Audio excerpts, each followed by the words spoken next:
All right, and we are live. Iron Lord Podcast, Lord Cognito here, lordsofgaming.net. Who's this fine gentleman that we have in the realm of PAX West today? Hi, I'm Colby. I'm with Iron Oak Games, and yeah, I'm the creator of For the King, and yeah. Cool. Lead designer for the King. So for those who have no idea what For the King is, give us a premise, give us the background of this game.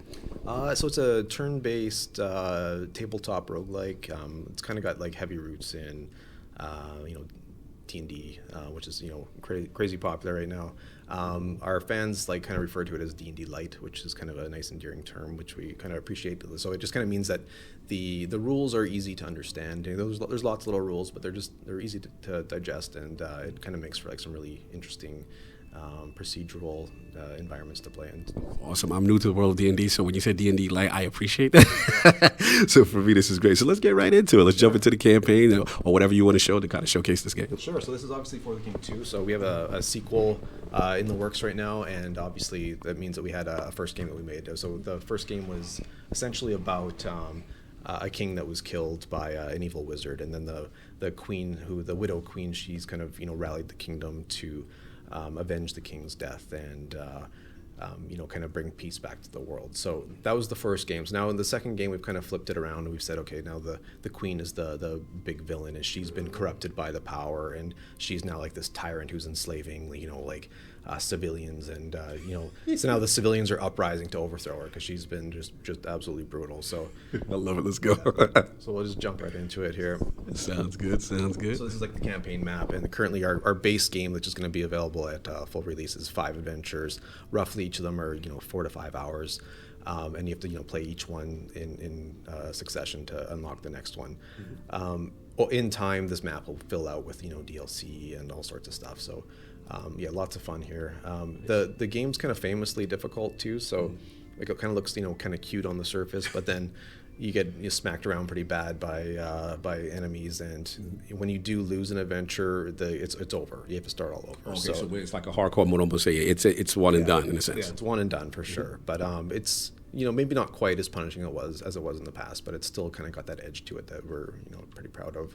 And it attracts like a wide audience too. So you can play on the hardest difficulty, and the guys who really enjoy the numbers of the game, they get right into it, and they want to min max, and they want to speed run and all this. And then the more casual players, they might play with like their kids, and like you sit down with like your 6-year-old, and the kid would be completely engaged because as I said, it's easy to understand, and they can kind of play backseat driver and just kind of help make decisions and stuff. So that's the general idea. So here we would pick our difficulty.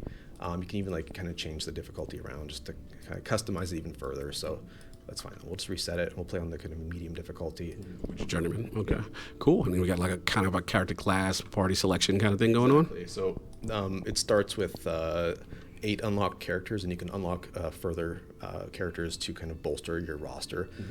Each one does something different. So we've brought back some classic characters from For the King, such as the Hunter, the Scholar. Another classic one would be like the Blacksmith. So they're a lot of fun, but we brought some new ones along as well. So the Pathfinder's new, the Farmer's new. So he's pretty cool. Cool. And then you can just like completely randomize these guys too. It's like so we can really go with the customization, randomization, or kind of get specific as well. Yeah, exactly. So all these like fun like skins that you see here, like they're unlocked through like a gameplay moment or something, a story element, or you've killed a boss or something, and now his hat will now appear in the lore store. So there's lots of really cool stuff. And once you're kind of ready with your party, you can customize them a little bit further by giving them traits or taking some custom equipment into combat or into the adventure with you.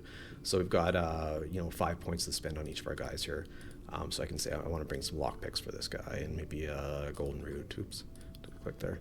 Cool. I'm going to take the supportive traits. That means that they can join combat from like a little bit further out and stuff. So there's lots of really, really cool. So pretty much this 5 is a base starting point, pretty much points wise for every character at the beginning. Yeah. Unless you play on the hardest difficulty, then the points get less. Oh, okay, gotcha. You've got less points to spend. So we try to make it as hard as possible from like every direction. Typically you would hit begin adventure, but I'm just going to back up a little bit. I want to show you guys what the lore store actually looks like. So now that you've seen kind of like some of the cool stuff that you can get, I want to show you just kind of where you would get it from. So we can step all the way back here.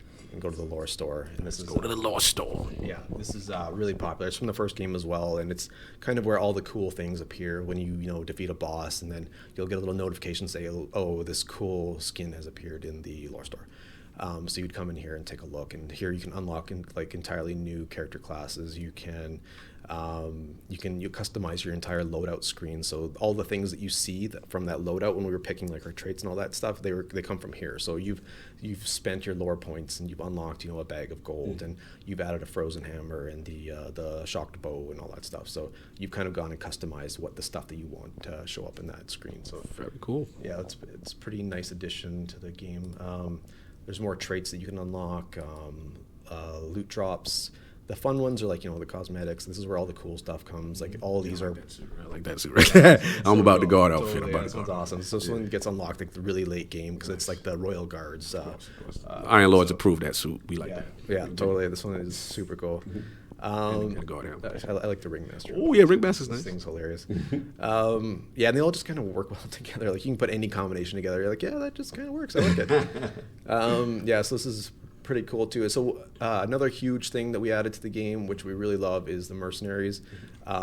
These are like the 6 starting ones. They're pretty cool. So you can go into town and go to the Merc Guild, and you'll see one of them hanging out there, and you can say, okay, I want to hire this guy, and then he'll join your party. He just kind of follows you around and just extra support in combat. But this bottom row is kind of reserved for like the really weird guys that you find. So yeah. So you can like find like a skeleton wearing a top hat like in a cave somewhere, and then you like fight him, and he's like, yeah, I respect you, and I want to join your party or whatever. So he'll then show up in the lore store, and you can unlock him and then hire him. And so it's just kind of like this organic play, get lore points, and then come back here and spend them. So this is kind of Cool. No, I love the lore store. Let's get into it. You got me chopping at the bit. Let's get to it. go. So we'll just pick. I guess we'll just pick the Resistance. This is the first adventure. We're just gonna play it straight up. I'm gonna make a really quick party. Herbalist, Blacksmith, Scholar. That's actually that's not bad. We'll go with the Hunter maybe, and I won't do any further customizations. We'll just go and ready up. We'll do some really quick. Give them all a trait. I don't really care what they are right now, but they're all very valuable. And then we'll take a bunch of items. We'll take maybe we'll start our blacksmith with the frozen hammer, and we'll take vision scroll. Actually, that's a good one. Are there like equipment limits as far as I see like the hammer and stuff like that, or is it just with the skill points any 5 kind of deal? Yeah, it's just spend 5 points. They'll have like different costs to them, so it's all fairly straightforward here. I'm going to just take some gold and we'll just move along. This is good enough. All right, let's getting into it. The Resistance, this evil queen. Yeah, gotta take her down. Yeah, from part 1, man. She's been acting up. Yeah. So there's a fairly rich story here to get into. Lots of like familiar faces. We're going to be greeted by the tavern keeper here. Her name's Hildegard, and she's kind of setting the stage, saying like, hey, look, things aren't what you remember. The queen's horrible. Please help us. All this stuff. So we're going to just skip through a little bit of this.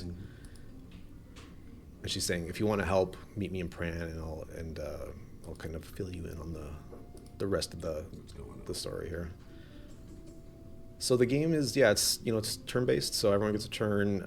You roll to do most things, so you roll your movement. So the herbalist just rolled 4 for her movement points. You can see it right here. That means that I can move 4 times right now before her turn's over. So, and from there, you just kind of want to target things on the map and say, hey, can we do this right now? And then it's very like positioning matters too. So. Got it. And the question mark, is there anything with field of vision, anything like that? I'm just curious about the question. About the question marks. Oh, it's just things you haven't discovered yet. Gotcha. So there's like hidden stuff around. You might find like a statue, or you might find a cool sanctum monument or something like that. So you kind of want to make sure you explore most things. It's okay to leave a couple hexes, but if you leave a hex unexplored, you might miss something super valuable. So we can jump into a quick little taste of combat here. So I can pick a fight with the rat. To see what that means here. So my entire party is going to be in on this. This is going to be a really simple fight. So it's 4 of us versus 1 rat. And from here, we can say, let's ambush it. Ambush the rat. Yeah, well, it's probably not necessary. It's a little overkill, maybe. A little bit. Yeah, so you can just jump in. No we'll just clean this guy up. But it's a kind of a grid now. So our first game was 3 versus 3.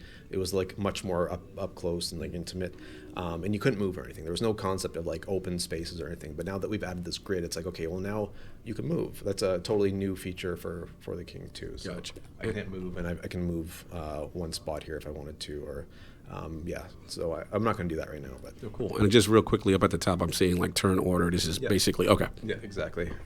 So we're just gonna take out this rat.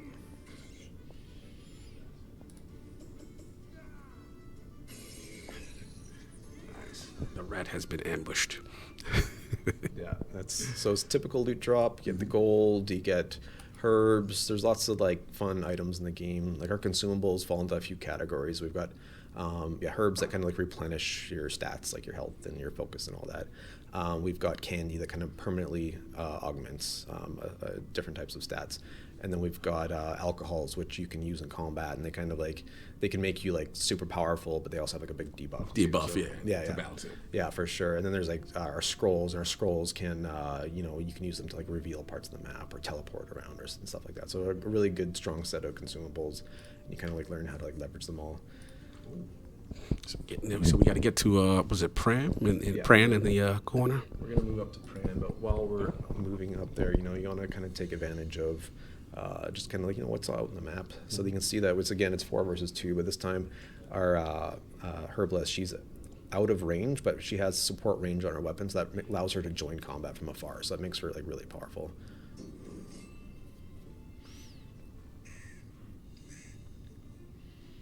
And so there's a thing called focus as well. So if you, right now we're always rolling our slots. So the slots are like, right now it's 2 awareness. So if you look at our awareness stat here, it is 78.